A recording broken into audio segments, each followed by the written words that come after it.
वंदे मातरम। एक और हादसा हुआ कलकत्ता में, और वो भी उस बच्ची के साथ जो पढ़ाई कर रही थी कानून की, शायद इस सोच के साथ कि महिलाओं के अधिकारों के लिए आगे चल के लड़ सकेगी, लेकिन उसके साथ ही ये दुखद दुर्घटना हो जाती है। जब कानून की पढ़ाई करने वाली छात्राओं अगर वही असुरक्षित है, तो आगे चलकर कानून की पढ़ाई और कानून के माध्यम से लड़ाई कर कौन पाएगा।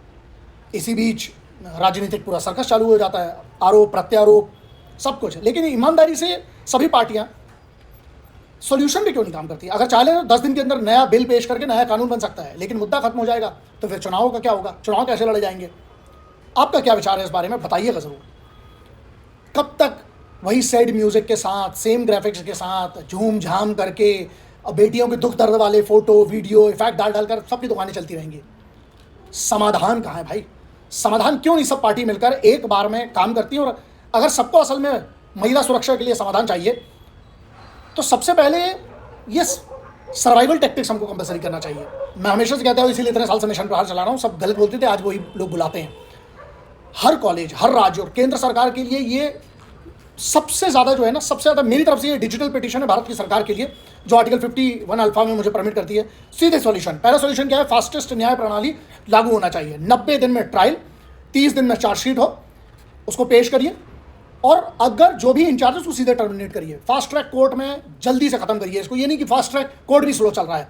दूसरा, कैंपस सेफ्टी फ्रेमवर्क सभी संस्थानों के लिए मैंडेटरी करिए। 24 घंटे सीसीटीवी निगरानी होना चाहिए, और कम से कम 2 लोग रिस्पॉन्स के लिए होना चाहिए। घटना के बाद देखने के काम आता है सिर्फ सीसीटीवी, लेकिन उसका मतलब क्या है अगर उस पर रिएक्शन नहीं हो रहा है। बायोमेट्रिक्स एंट्री सिस्टम मैंडेटरी करिए आप। टेक्नोलॉजी का उपयोग कब करेंगे भाई, 150 साल बाद करेंगे क्या। महिला सुरक्षा अधिकारी होना चाहिए वहाँ पर, एक ऑफिसर होना चाहिए इंस्टीट्यूट में, मैंडेटरी होना चाहिए। क्यों पुरुष गार्ड बस है वहाँ पर, महिला गार्ड्स क्यों नहीं है। कंपलसरी होना चाहिए, और हैं तो क्या वो खुद ट्रेंड है वो भी देखिए। हर 3 महीने में ऑफिशियल सिक्योरिटी ऑडिट होना चाहिए। तीसरा सॉल्यूशन क्या है, national campus safety commission NACC बनाई जाना चाहिए। बहुत सारे कमीशन है ना, हर कॉलेज को सुरक्षा के आधार पर रैंक दिया जाए। जिसकी सिक्योरिटी में लैप्स हो उसको सीधे मान्यता रद्द करो, उसकी जो भी एफिलिएशन उसको मान्यता को रद्द कर दो, उसकी जितनी सरकारी सुविधाएं दी है सब छीन लो उससे। और उसके साथ जो संस्थान असुरक्षित अनसेफ माने जाएंगे उनकी पूरी कमिटी, चेयरपर्सन, प्रिंसिपल, जितने इंचार्ज है सबको टर्मिनेट करो। क्रिमिनल ब्रीच ऑफ ट्रस्ट लगेगा, उस पर केस लगना चाहिए। और नेग्लिजेंस लीडिंग टू हार्म, सीधे वो भी नॉन वेलेबल चार्ज जो है FIR करो, इनके सीधे जेल भेजो इनको। वहाँ कैदी सब इनको पढ़ा लेंगे, सुरक्षा वापस आएंगे तो जिंदगी भर बिल्कुल सुरक्षा का ध्यान रखेंगे। चौथा, IPC में इंस्टीट्यूशनल क्राइम के लिए अलग धारा जोड़ी जाना चाहिए।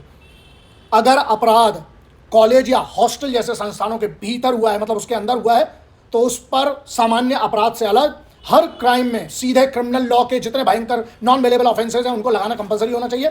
फिर देखिए कमेटी वाले जितने हैं ना जो बिल्कुल आराम से सो रहे हैं, वो आके ना रात के 2 बजे सिक्योरिटी गार्ड को उसकी भी सुरक्षा ये कर लेंगे।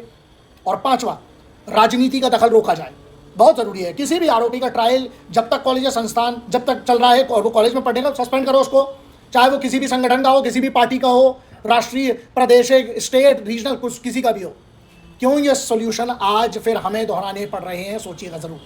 क्योंकि 25 जून 2025 को कोलकाता के साउथ कैलकटा लॉ कॉलेज है, उसमें एक छात्र के साथ गंभीर अपराध हुआ। FIR के मुताबिक अगर हम बात करें तो उसे गार्ड रूम में बुलाया गया, दरवाज़ा बंद किया गया और उसे डराया गया, धमकाया गया, उसका वीडियो रिकॉर्ड किया गया है। मैं वो घिनौना डिस्क्राइब नहीं करना चाहता क्योंकि उससे क्रोध बढ़ेगा और मैं भाषा हो सकता खो जाऊँ। FIR अगले दिन होती है। इस मामले में 4 नाम सामने आए हैं। मनोजीत मिश्रा 31 साल का लौंडा है, पहले यहाँ पढ़ता था। तो ये बात समझ में नहीं आई कि अभी तक घुसड़ क्यों रखा हुआ है इसको, ये सवाल क्यों नहीं पूछता कोई मीडिया ने, कोई उस पर कोई बात ही नहीं करता। जैब अहमद 19 साल का एक स्टूडेंट है। फिर प्रमित मुखोपाध्याय 20 साल का एक लौंडा। पिनाकी बनर्जी 55 साल का गार्ड, दरवाज़ा बंद करने का आरोप है उसके ऊपर। और जब आरोप लगना शुरू हुआ तो TMC का बयान ये था कि जो मनोजीत मिश्रा है मैंगो उनका सदस्य नहीं है, मतलब उनकी पार्टी का नहीं है। ये तो हर पार्टी करती, कोई भी पार्टी का होता है। पुलिस ने 7 घंटे का जो है वो CCTV फुटेज जब्त कर लिया है। 90 सेकंड की एक क्लिप मिली है इसी मिश्रा के मोबाइल में से। मेडिकल रिपोर्ट में ये बताती है कि गर्दन और छाती पर खरोंच के निशान आए हैं। मतलब क्या हुआ होगा आप कल्पना कर सकते हैं। FIR में IPC जो है वो 376, 342, 506, 509 ये सब लगी, और IT एक्ट के 1-2 सेक्शन लगे हैं। चारों आरोपी अरेस्ट हो गए। एक ACP प्रदीप घोष करके है, उसके अंडर में एक SIT बनी है। इनको जब अलीपुर कोर्ट में पेश किया गया तो कोर्ट ने रिमांड तो दे दी है। अब रिमांड में करते क्या है, RG कार वाले में क्या हुआ था, NCW मतलब जो राष्ट्रीय महिला आयोग है उसकी टीम कॉलेज जाकर हालात का जायजा किया उन्होंने, और महिला आयोग का कहना यह है कि पुलिस ने पूरा सहयोग नहीं किया। पुलिस दूसरों पे आरोप लगाता है, नेता पुलिस पे लगाता है, पुलिस नेता पे लगाती है। हाई कोर्ट में सीबीआई की निगरानी की जांच के मतलब जो है वो हो सकते हैं, क्योंकि अगर सुओ मोटो कॉग्निजेंस अगर ले लेते हैं तो डायरेक्ट ऑर्डर सीबीआई को दिया जा सकता है, स्टेट गवर्नमेंट को भी इंस्ट्रक्ट किया जा सकता है, जो डीएसपी एक्ट है उसमें।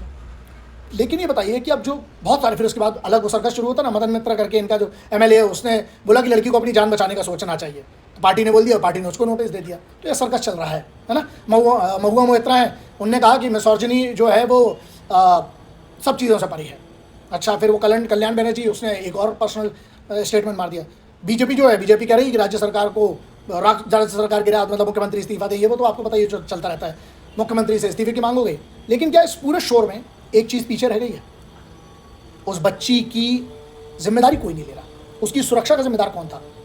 अब जिम्मेदार कौन है? उसको न्याय दिलाने के लिए, जस्टिस दिलाने के लिए। अगर आप आज भी नहीं जागे ना, तो बस एक बात याद रखिएगा दोस्त, आपकी माँ बहन बेटी के साथ होता तो क्या आप चुप रहते?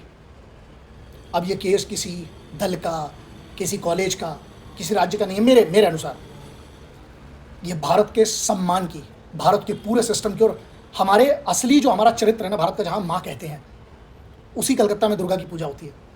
निंदा नीति ये कुछ नहीं चाहिए भाई, डंडा चाहिए सीधे।